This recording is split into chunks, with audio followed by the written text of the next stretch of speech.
Scaling record highs, global stocks ending the week on top. Asian equities rose for the fifth straight session on signs the US Federal Reserve will pursue a gradual rate tightening path.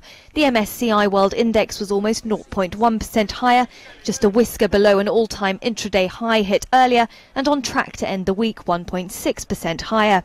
When we see the Fed raising rates gradually, I think that's something that markets tend to benefit from. The gradual raising of rates, the gradual rising of bond yields tends to signify a better economic situation, which would typically suggest that companies' earnings are going to rise as well.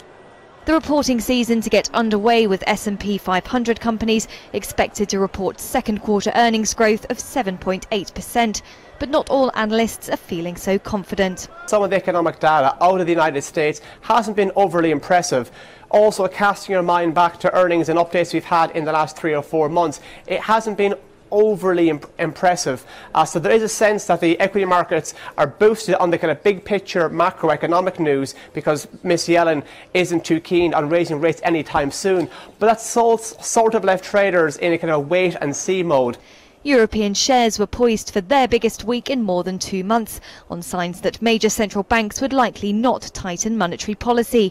Stock markets have come a long way since they slid last month on the view that the era of easy money might be coming to an end. But investors have been soothed by a run of more dovish comments from central bankers. Concerns may now turn to Trump, big criticism over the plan to dismantle Obamacare and its potential to vex investors.